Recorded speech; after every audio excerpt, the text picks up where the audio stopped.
This is the ESOcast, cutting-edge science and life behind the scenes of ESO, the European Southern Observatory. Exploring the ultimate frontier with our host Dr. J, aka Dr. Joe Liske. Hello and welcome to this special episode of the ESOcast. Leading up to ESO's 50th anniversary in October 2012, we will showcase 8 special features portraying ESO's first 50 years of exploring the southern sky.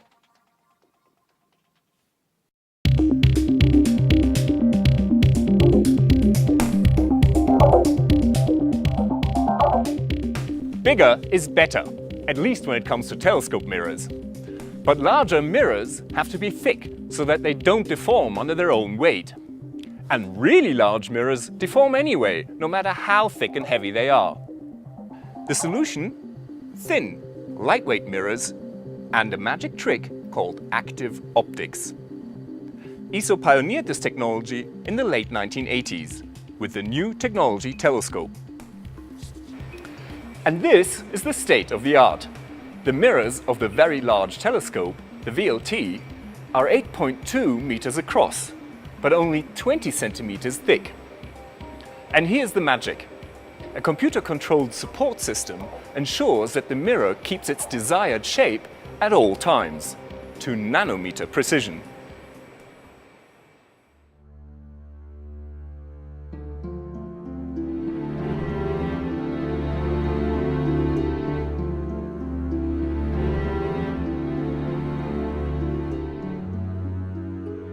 The VLT is ESO's flagship facility.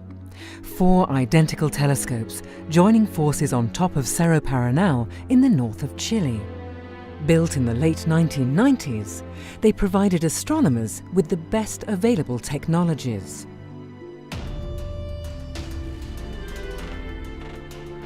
In the middle of the Atacama Desert, ESO created an astronomer's paradise.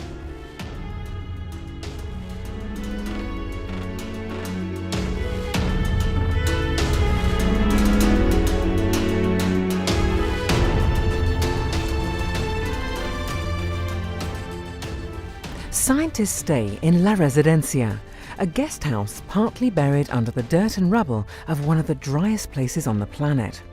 But inside are lush palm trees, a swimming pool, and delicious Chilean sweets.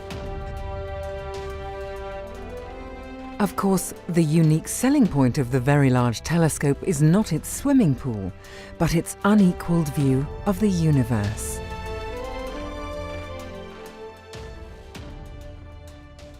Without thin mirrors and active optics, the VLT wouldn't be possible.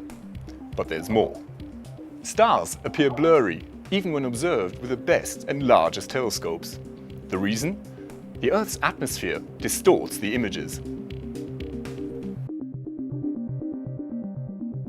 Enter the second magic trick, adaptive optics.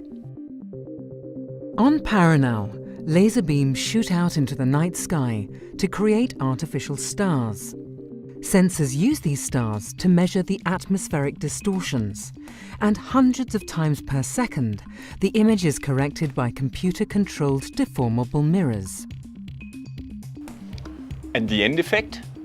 As if the turbulent atmosphere were completely removed. Just look at the difference.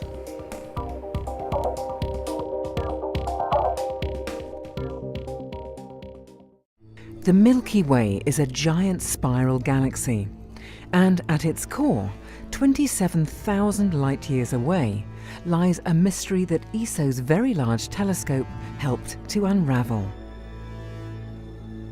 Massive dust clouds block our view of the Milky Way's core, but sensitive infrared cameras can peer through the dust and uncover what lies behind.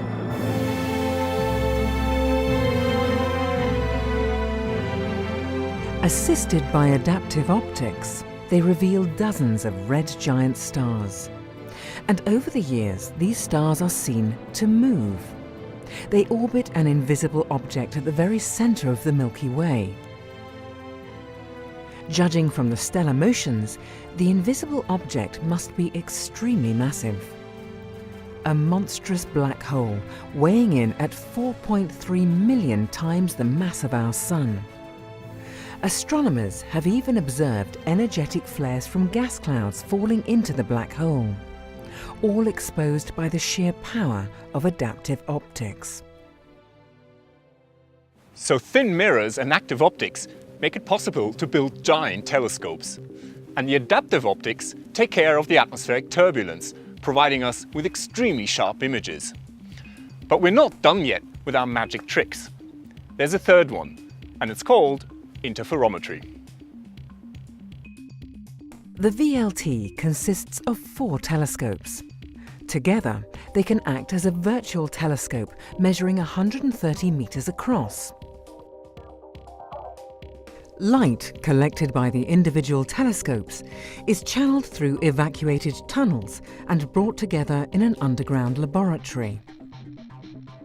Here, the light waves are combined using laser metrology and intricate delay lines.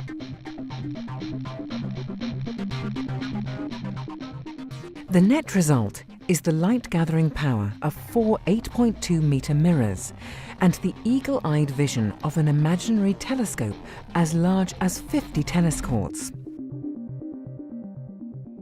4 auxiliary telescopes give the network more flexibility. They may appear tiny next to the 4 giants, yet they sport mirrors 1.8 meters across. That's bigger than the largest telescope in the world just 100 years ago.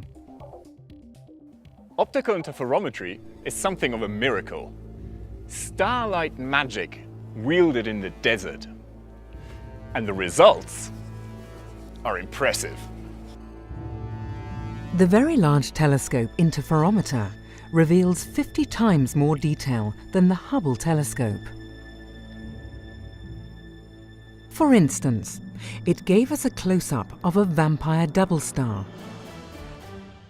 One star is stealing material from its companion. Irregular puffs of stardust have been detected around Betelgeuse, a stellar giant about to go supernova. And in dusty disks surrounding newborn stars, astronomers have found the raw material of future Earth-like worlds.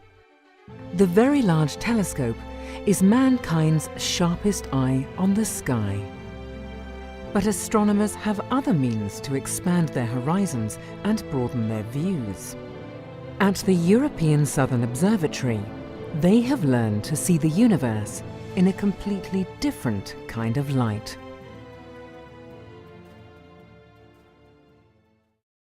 This is Dr. J, signing off from this special episode of the ESOcast.